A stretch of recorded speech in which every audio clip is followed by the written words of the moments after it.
시청자 여러분 안녕하십니까? 티브로드의 경기 뉴스입니다. 전국 학교 비정규직 노조 경기지부가 임금 인상을 요구하며 다음 달 총파업을 예고했습니다. 도교육청은 급식과 돌봄 서비스에 문제가 발생할 것을 대비해 대책 마련에 나섰습니다. 보도에 김성원 기자입니다. 전국 학교 비정규직 노동조합 경기지부가 경기도교육청 앞에서 기자회견을 열고 총파업을 예고했습니다. 노조는 기본급 인상을 비롯해 근속수당과 명절 휴가비 등을 요구했습니다. 기본급, 근속수당 4만 원 인상, 근속수당 20년 상한 폐지, 가산금 신설, 적어도 학교 안에서 정당하게 노동한 만큼 제시를 해달라는 것입니다. 학교 현장에서 자신의 보직과 다른 업무를 하는 경우가 많다며 체계적인 업무 배정을 요구하기도 했습니다. 본래 업무 이외에 학교장이 임의로 정해 업무를 지시하고 있다는 주장입니다. 학교장이 원하는 업무, 학교장의 권한으로 교무실무사지만 과학준비를 해달라는, 과학실무사지만 행정실에서 업무를 해달라는 그런 요구와 부당한 요구를 늘 받고 있습니다. 행정실무사에게 시키면 안 되는 업무까지 시키면서 서로 간의 갈등은 굉장히 심했습니다. 노조는 오는 27일 경기도교육청과의 마지막 교섭에서 해당 내용들이 받아들여지지 않을 경우 총파업을 하겠다고 밝혔습니다. 다음 달 3일부터 5일까지 만여 명이 참여한 대규모 집회도 진행할 예정입니다. 노조원 89%가 파업에 찬성해 실제 파업에 돌입할 경우 급식 중단 사태와 돌봄 대란이 우려되고 있습니다. 경기도교육청은 총파업이 현실화될 경우를 대비해 빵과 우유 등 간편식을 준비할 예정이라고 전했습니다. 티브로드 뉴스 김성원입니다. 우석재 안성시장이 항소심에서도 당선 무효형을 선고받았습니다.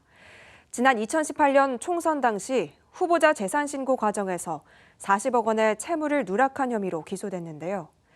2심 재판부는 재산 등록을 잘못한 것이 후보자 등록 무효 사유에 해당한다는 1심의 양형이 적절하다고 판단했습니다. 주하영 기자가 보도합니다. 재판이 끝난 우석재 안성시장은 취재진을 피해 곧바로 법원을 빠져나갔습니다. 2심 재판부는 원심에서 내린 벌금 200만 원을 그대로 확정했습니다. 서울고등법원은 공직선거법상 당선 허위사실 공표 혐의로 기소된 우 시장에 대해 피고인과 검사의 항소를 모두 기각한다며 벌금 200만 원을 선고했습니다. 재판부는 공직자 재산을 등록하면서 잘못된 내용으로 등록해 당선 무효에 해당하는 1심 양형은 적정한 것으로 판단한다며 피고인과 검사의 항소 모두 받아들이지 않는다고 밝혔습니다. 우 시장은 지난해 치러진 6.13 지방선거 당시 선관위에 재산 신고를 하면서 자신이 갖고 있는 40억 원 상당의 채무를 누락한 혐의를 받고 있습니다. 당선 이후 재산 등록 과정에서 채무 사실이 드러나 선관위 고발로 이어졌고 검찰은 공소시효가 얼마 남지 않아 경찰에 사건을 이첩하지 않고 직접 수사해 우 시장을 기소했습니다. 1심 재판부는 우 시장의 실제 재산이 선거 기간 중 공개됐다면 시장 당선을 단언하기 어렵다며 유죄를 인정하고 벌금 200만 원을 선고한 바 있습니다.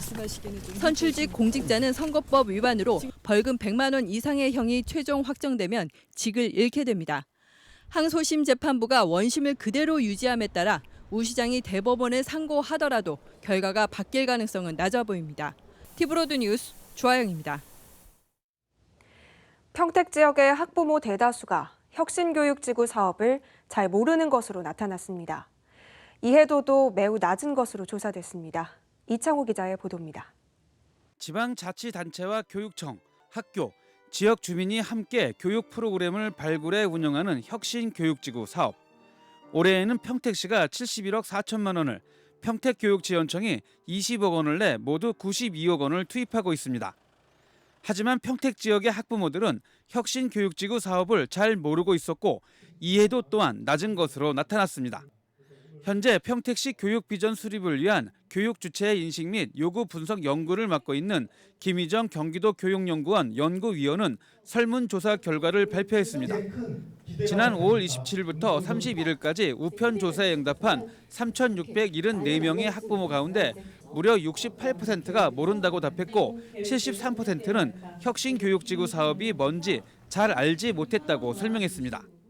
혁신교육지구에 대해서 이렇게 물어봤을 때는 부모님들은 다 모르신다고 보시면 돼요. 지금 혁신교육지구 하는지도 모르고 혁신교육지구가 한다는 걸 아셔도 그게 무슨 정책인지를 모릅니다. 교사를 포함한 교원의 경우도 19.6%가 교육혁신지구 사업을 몰랐고 알지만 이해를 못하는 사례도 30.3%나 됐습니다. 학부모들은 이와 함께 지역 간 교육 격차 해소를 평택교육의 가장 큰 문제점으로 꼽았습니다. 개발이 계속 진행되고 있는 남부 지역에 교육 인프라가 집중되다 보니 서부와 북부 지역은 상대적으로 박탈감을 느끼고 있다며 지역 간 격차는 더 벌어지고 있다고 분석했습니다. 소규모가 생각보다 평택이 많다 이런 생각이 들었었고요. 이런 급속도로 진행되는 개발 상황 안에서 이런 격차 확대되고 있는 것들, 양상이 좀 나타났습니다. 김 위원은 이번 설문조사 결과를 현재 진행 중인 평택시 교육비전 수립 연구 영역에 반영해 다양한 대안을 제시하겠다고 밝혔습니다. 평택시는 지난 5월부터 평택교육의 목표와 비전을 수립하고 혁신교육지구 사업 등의 운영 방향을 정하기 위한 용역을 진행하고 있으며 결과는 10월쯤 나올 예정입니다. TV로드 뉴스 이창호입니다. 경기도와 지상작전사령부가 지역 현안 해결을 위해 협력하기로 했습니다. 특히 안양 박달 스마트밸리 등 개발 사업에 발목을 잡아온 군부대 문제가 해소될 것으로 기대를 모으고 있습니다. 박일국 기자입니다. 경기도가 군과 관련한 지역 현안 해결을 위해 지상작전사령부와 본격적인 협의에 들어갔습니다. 경기도가 요구하는 사항 5개와 군이 요구하는 사항 5개, 모두 10개 현안 사업에 대해 서로 긍정적으로 검토한다는 데 합의했습니다. 서로 협조하고 또 군의 안보 역량을 저희가 또 지원해드려야 되고 또 군은 우리 관의 활동에 대해서 또 일정한 제약을 가하고 있는 측면이 있기 때문에 많이 배려하고 도와주시면 좋겠습니다. 우선 안양 지역의 현안 중 하나인 박달 스마트밸리 개발과 관련해 군부대 이전이 긍정적으로 풀릴 것이라는 기대가 커지고 있습니다. 경기도가 요구하는 5개 현안 사업 중에 포함됐을 뿐 아니라 일산의 테크노밸리의 경우 고도 제한을 푸는 방법을 구체적으로 논의할 정도로 군부대의 입장이 전향적으로 바뀌고 있기 때문입니다. 이 밖에 수원에서 해마다 열리는 정조대왕 능행차 재현 행사에 군장병들이 참여하는 방안도 유력하게 검토되고 있습니다. 국민들이 행복하고 정말 새로운 역사를 창출할 수 있는 길에 저희들이 군이 조금이라도 이바지할 수 있도록 하겠습니다. 지상작전사령부는 용인에 있던 3군 사령부와 원주의 1군 사령부 등 3개 부대를 통합해 지난 1월에 창설됐습니다. 경기도와의 정책 협의는 부대 창설 이후 첫 사례로 양측은 앞으로 실무 협의를 통해 제시된 현안 사업들을 풀어갈 예정입니다. TV로드 뉴스 박일국입니다.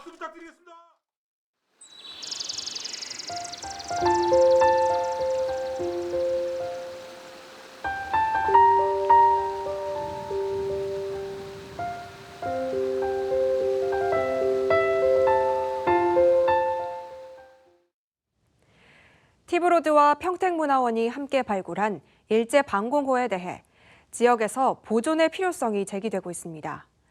역사와 추억이 담긴 만큼 발굴 조사를 거쳐 관광자원 등으로 활용해야 한다는 의견입니다. 이창호 기자의 보도입니다. 평택시 팽성읍 함정 1리의 일제 방공호. 일제가 건설한 이 방공호는 6.25 한국전쟁 당시 피난민들이 거처로 이용했습니다. 전쟁 이후 방공호에서는 태권도 도장이 생겼고 어린 학생들은 이곳에서 태권도를 배우기도 했습니다. 팽성읍 함정 1리와 신대사리 노인회장을 맡고 있는 김성윤 회장은 방공호에서 태권도를 배운 장본인입니다. 방공호에서 태권도 2단까지 땄는데 벽에다 주먹을 부딪히며 정권 단련을 했다며 당시의 기억을 생생히 떠올립니다. 옛날 그런 적이 되네. 여기가 그냥 주먹대고 이거 쳤거든. 탁 이거 주먹을 이거 딱 서가지고 이거 정권 단련이야 정권 단련. 아 그걸 여기다 벽에다가 직접 치셨다고요? 아 그럼 직접 치는 거예요 이거. 야. 여기가 그냥 이렇게 그냥 무트게 지금. 아 그러셨어요? 방공호에는 피난민 5가구 정도가 살았고 전쟁 이후 방공호 주변에 터를 잡아 살고 있습니다. 지금은 모두 돌아가셨고 자녀 등 후세들만이 살고 있는 것으로 파악되고 있습니다. 전쟁 이후 이곳은 지역 주민의 휴식처로 이용됐습니다. 김 회장을 비롯한 지역 주민들은 역사와 추억이 남아있는 반공호를 보존하면 좋겠다고 말합니다. 그게 여기 그냥 좀 잘 저걸 해가지고 그래도 동네 사람들이 그 뭐 좀 잘 이용하게 했으면 좋겠네요. 그러면은 여기에 역사도 있고 앞으로 역사를 보존을 하려면은 이 지역 역사를 보존하려면은 좀 시에서라든가 정부에서든가 이거를 원상복구를 해서 자연 그대로 이렇게 그 큰 관광 명소는 안 되지만은 그래도 옛날에 그 6.25 전쟁 후에 피난민들이 살던 그곳을 영원히 좀 보존해 주셔서 하는 말씀을 드리고 싶습니다. 이런 가운데 평택문화원은 일제 반공호 보존의 필요성을 인식하고 평택시와 보존 방안을 논의하고 있습니다. 평택시는 일단 미군기지 CPX 훈련장이 반환되면 주변의 반공호와 함께 근대문화유산 지정을 검토하겠다는 입장입니다. 티브로드 방송과 평택문화원이 함께 발굴한 이 일제 반공호에 대해 보존해야 한다는 목소리가 점점 높아지고 있습니다. 티브로드 뉴스 이창호입니다. 중남미 국가 아이티에서 중증 심장 질환을 겪고 있는 어린이들이 지난 5일 안산을 방문했습니다. 아이들은 최근 고려대 안산병원 측의 무료 수술을 받고 모두 건강을 되찾았다고 하는데요. 귀국을 앞둔 아이들을 심재호 기자가 만나봤습니다. 지난 5일 인천공항 입국장에 나타난 검은 피부의 아이들과 보호자. 이 아이들은 중남미 국가 가운데 하나인 아이티의 아이들로 소아 심장 질환을 겪고 있습니다.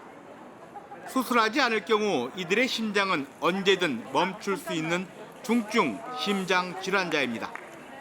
하지만 빈곤국인 아이티에서는 치료를 받을 수 없어 아이들과 이들을 지켜보는 부모들은 말 그대로 지옥 같은 삶을 살아야만 했습니다. 이들이 찾은 곳은 고려대학교 안산병원. 고대 안산병원이 이 아이들과 인연을 맺게 된 것은 아이티에서 대지진이 발생했던 2010년 이곳에 의료 봉사단을 파견하면서부터입니다.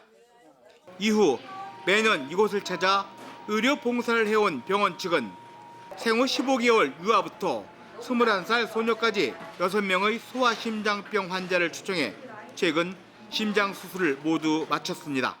이 중에서 이제 그 하나에는 거의 안 오면 거의 곧 죽을 아이도 하나 있었어요. 수술이 잘 돼도. 걔는 조금 고민스러웠는데 걔는 안 데려오면 죽겠더라고요. 곧 죽겠더라고요. 그러니까 언제 죽을지 모르는. 그래서 수술이 잘 돼서 걔가 이제 내일 퇴원할 예정으로 있고. 올해 21살이 된 IT 소녀 루이는 14살이던 2012년 이곳에서 무료 심장 수술을 받았습니다.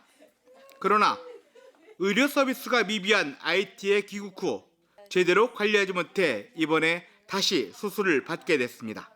Après opération et puis bon, ça c'est toute bague à marcher en dedans. Bon, bah on est comme des cas remercier encore pour grâce que nous faisons tout, grâce bon Dieu en premier. 한국에서 건강한 심장을 얻게 된 아이들은 이제 일상적인 생활은 물론 여느 아이들처럼 맘 놓고 뛰어놀 수도 있게 됐습니다.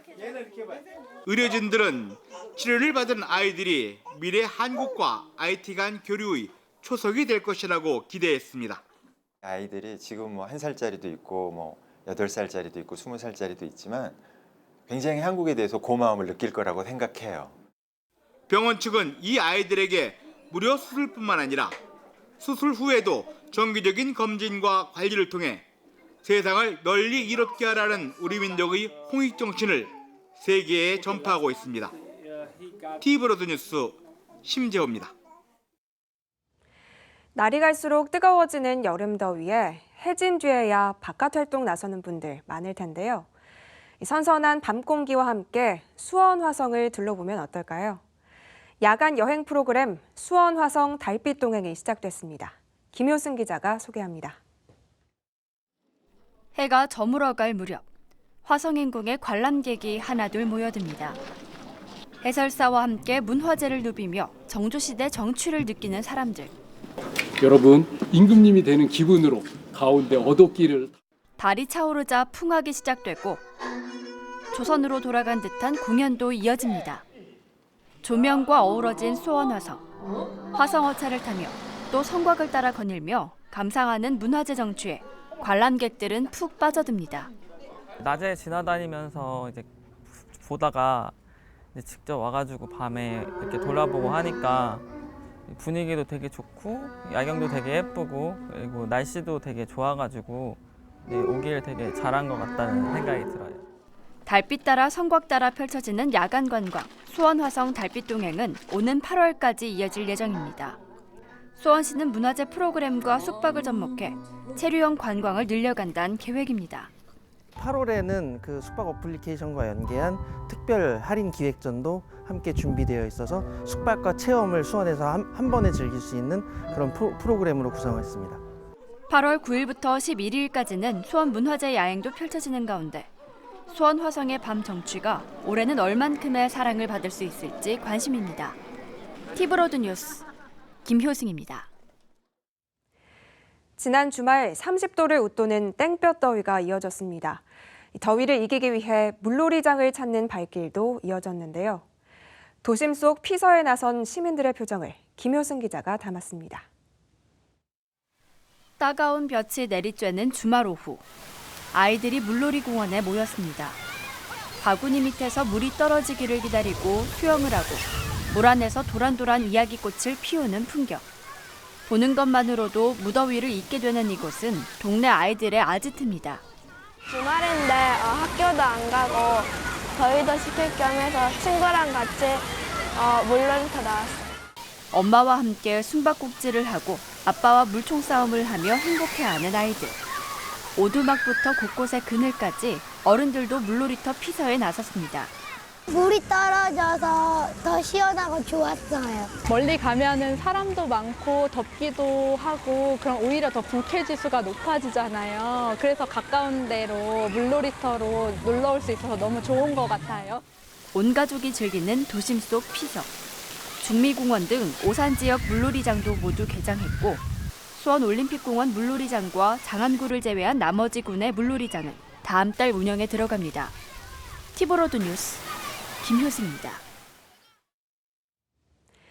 군포문화예술회관에서 버려진 고물의 반전 매력을 느낄 수 있는 전시가 열리고 있습니다.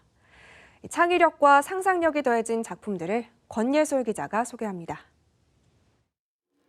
옹기종기 모여있는 600여 마리의 학. 자세히 보면 흔히 볼 수 있는 숟가락과 포크들입니다. 쇠붙이를 달구는 과정에서 붉게 변하는 모양새가 홍학을 닮아 탄생된 최정현 작가의 플라밍고. 최 작가의 또 다른 작품 저어새. 이름에서 알 수 있듯 주걱과 뒤집기, 국자 등 젓는 용도로 사용되는 주방 용품들로만 만들어졌습니다. 반쪽이라는 필명으로 시사 만평가로 활동했던 최정현 작가의 상상력 박물관이 군포문화예술회관에 마련됐습니다.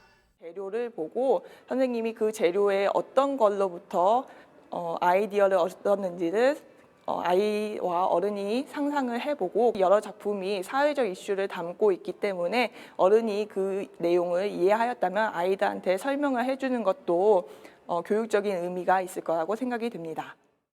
키보드 버튼으로 만들어진 악플 수류탄은 익명이란 방패 뒤에 숨어 악플로 상처 주는 이들을 꾸짖습니다. 세월을 다해 버려진 고물들이 완전히 새롭게 다시 태어나 관람객들에게 풍자 웃음을 선사합니다. 160여 작품들이 전시된 이번 전시는 다음 달 14일까지 군포문화예술회관 1, 2 전시실에서 관람할 수 있습니다. 또 매주 토요일 오후 2시에 직접 작가와 소통하며 재미난 작품들의 탄생 배경과 체험 프로그램을 경험할 수 있습니다. 티브로드 뉴스 권예솔입니다.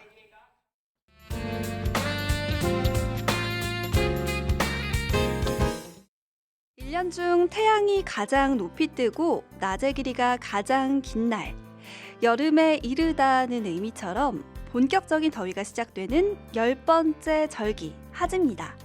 모내기가 끝나는 시기인 하지 무렵이면 농가에선 장마와 동시에 가뭄을 대비해야 하기 때문에 1년 중 추수와 더불어 가장 바쁜 시기이자 중요한 때인데요. 메밀 파종, 누에치기, 고추 반매기, 병충해 방제 등이 모두 이 시기에 이루어집니다. 초여름에 문턱인 이맘때면 더위를 대비하기 위해 건강관리에 힘써야 하는데요. 건강식의 으뜸으로 알려져 오랜 옛날부터 지금까지 많이들 즐겨 먹는 대표적인 몸보신 음식이 있죠. 바로 장어입니다. 진하고 기름진 장어에는 단백질과 비타민 A가 많이 함유되어 있어요. 기력이 떨어질 때 먹으면 회복에 도움이 되고요. 혈액순환, 두뇌 발달, 피부 미용에도 좋은 것으로 알려져 있어요. 장어는 손질해서 간장, 고추장, 양념을 해서 구워 먹어도 맛있고요. 탕이나 튀김을 비롯한 다양한 요리로 만들어 먹어도 좋아요. 오늘의 요리는 달콤하면서도 짭조름한 맛의 여름맞이 보양식, 데리야끼 장어구이.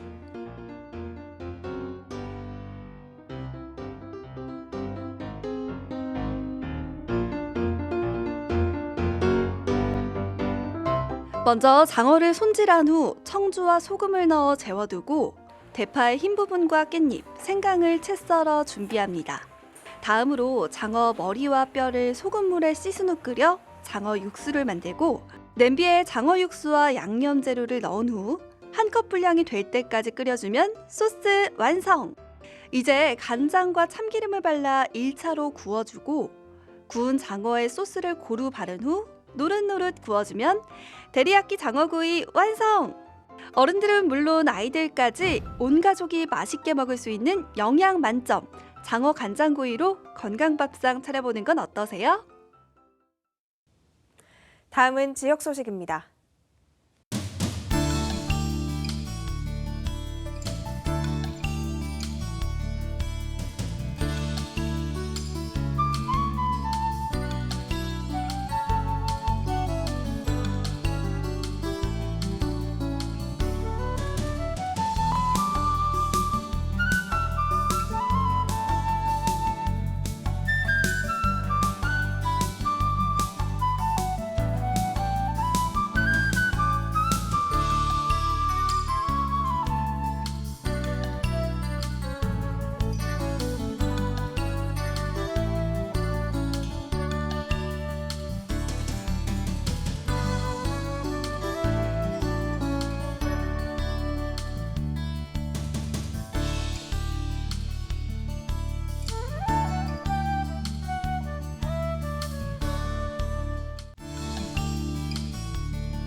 이상으로 티브로드 경기 뉴스를 마칩니다. 시청해주신 여러분 고맙습니다.